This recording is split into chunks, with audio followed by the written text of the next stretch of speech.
Hello everyone, this is Sarah from Crafting and Relaxing, and today I wanted to show you a couple of pens that I've purchased recently, and then I added in some pens that I had sitting around just so you would know about them.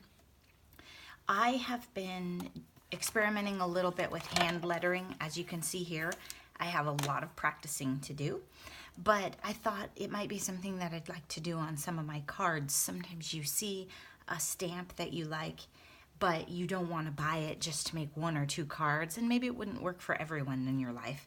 So I think in some instances I'd like to do hand lettering and put it on my cards or in my art journal.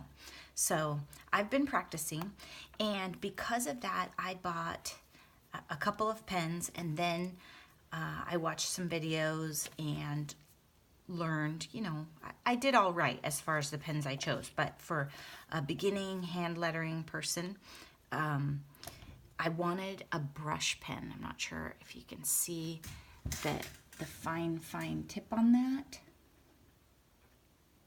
but it's different than like a zig pen or something like that.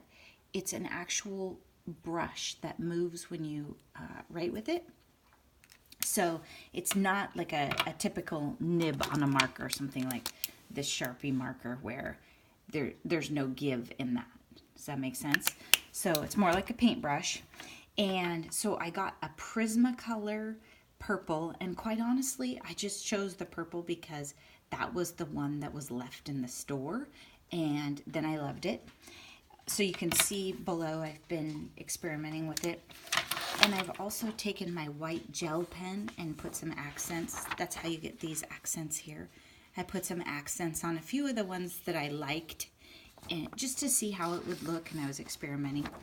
Now, the blue right here is from a Crayola Supertip, and I had seen some comments about Crayola Supertips. They are super affordable, and if you have Crayola markers in your household already, a lot of people like the traditional, I don't know what you call them, just the fat Crayola markers. You can do some fun kind of quasi hand lettering with them. It's a little trickier because, like, you can see this happy right here. It turned out pretty cute. I mean, considering the price of these markers, it's pretty cute. The trick is, on these, you'll see if you want the point, you have to tip it one way, and then to get the fine line, the fat line, you tip it another way. So you're moving the marker more, not just adjusting the pressure. So if you're interested in hand lettering, it's going to be a while before I'm ready to make you any videos on that, but you can leave a comment below. So, and then the final pen down here, I tried Faber-Castell Pitt Artist Pen, and it's black, $1.99. And I'm trying to get it to adjust. There we go. One thing about this pen, I'm not sure how well it shows in the video, and I think I've heard comments on this before. It's not quite as dark as I would like it to be. I think this one is super cute right here with the accents on it, but when you look at this in person, it's not a really intense dark black. So if you're just trying to find a black marker necessarily, this probably isn't the one. My favorite out of all of these that I chose was the Prismacolor Premier, because what I found was the brush is short enough for me as a rookie to learn to write with.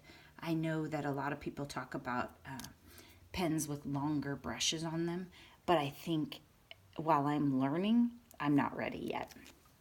So that's something to keep in mind if you want to do some hand lettering, or you're just interested in some flexible brush tip markers.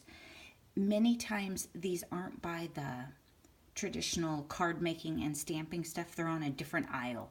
Hand lettering is very trendy, so there will be sets of hand lettering stuff, or it will be over by fine arts and paint and calligraphy stuff. So Crayola Supertips, you can find those anywhere. They're going to be in the kids section, probably at Michael's. You can get them at Target, probably anywhere. And then the other thing I got, I'm sure you're probably familiar with the Papermate Flair pens. These pens are just one of my favorite for writing, and they have a nice fine tip, and they hold their shape and ink for a long time. So if you wanted something to put a little bit of accent or color, they're not the cheapest pens. You can get a pack of them maybe, or I think I got this one at Michael's and I think it was like $2. It wasn't my best bargain find, but I only have an ancient pinkish one. And those of you who know me know that I don't love pink, but these last for so long, it's crazy. So then the other thing I wanted to show you is the Wink of Stella pen. And I don't know if you've heard me talk about these or seen them on other videos. They are a glitter pen, essentially, is what it is. And it's different than the one that you've seen me use a lot, the Jelly Roll Clear Star, where this is just a regular gel pen that has some glitter in it. This one is a brush. So let me see if I can get this open. So you can see it's a brush. So what I'm showing you is an unopened one. The ink hasn't been released, or the glitter. So what you do is you unscrew this, take off the black cap, shake it real well, because you're moving the glitter around in the liquid. You could shake it before, it doesn't matter. And then you screw this in, and as you screw it in, right here in the middle, there's a black thing that's going to stab into it and release the ink, okay? So, I mean, this is a cheap little device, so don't over tighten it. Just when it's tight enough, you'll know. And then it says push right here, and you squeeze this thing, and it'll release the ink into the barrel. And this is the first time I've ever activated one, so I don't know how long you squeeze it, but I know it will work. We'll know when it's ready. And I can see it starting to move down there. You probably can't see it in the video. And I can hear it moving, and then all of a sudden it's going to gush out in my hand. So what I'm going to do is I'm going to put the lid back on for just a sec, shake it some more, and just kind of let it. If you squeeze a whole bunch in the beginning, it's going to come flooding out and waste it. So it's a thin line between squeezing it enough. Has a push on each side, you just squeeze it. Okay, there we go. Okay, can you see? Yeah, now you can see how it's coming into the barrel. So this part right here is going to fill with the glitter, and then it's going to go down into the brush and soak it. And there we go, it's starting to drip in my hand. So I'm going to go back down here, and we'll find something to add this to. Okay, so it's starting to fill up, but it's not even yet. So I'm going to push a little more. And of course, you only have to do this the first time. After this, it will be activated and it will go down in there. And I'm trying to look at it too because, okay. And then you take it and you just add the glitter. So you brush it onto whatever you're working on, and it becomes like a paintbrush that has glitter on it. So I have a card here that I've done before, and I'm going to take it, I'm going to add it to it, and I just want to see how it looks. And this gives you the flexibility that the Clear Star pen doesn't, because it's a much broader stroke. You're literally just painting glitter on. You're not dealing with glue or anything. Now, can you see that? Here, let's get you some more light.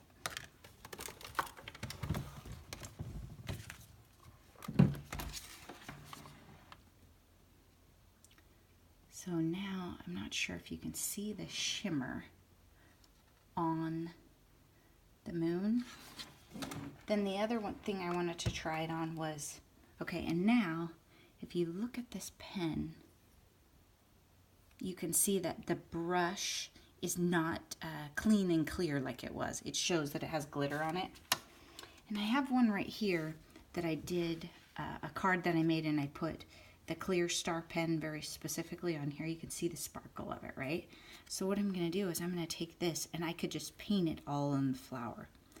And this is really nice because this flower is foam mounted, so it's not even flat, but I can add to it. So I'm going to see how that looks when it dries. I'm thinking that as a new user, I may have put way too much on there. Can you see that? Can you have too much glitter? Maybe you can't. While I'm at it, I'm going to do the leaves really well because I got some on one of them anyway. And so that's all you do. Then you would set it aside and let it dry. I've seen some things about like use of these pens and that sort of thing. They're kind of expensive if you just pick them up wherever you see them. I've seen them for like $8 or $9 a piece, but you can get them on Amazon in a multi-pack, or maybe you could use a coupon, something like that. So you can get them, and it's called a Wink of Stella, and I don't know if you can see it right there. It's made by, it's with a K, Kuretake, I think is how you say it. So they're made in Japan. Very neat. I like those. There's some competing brands too. I don't necessarily have a preference on brand. It's just that that one's been pretty well advertised, so I knew about it. So those are the pens I wanted to show you for now. And I'll be pretty soon doing some other videos with additional markers and also the Tim Holtz stamp platform. I think I'm probably going to do a video with that.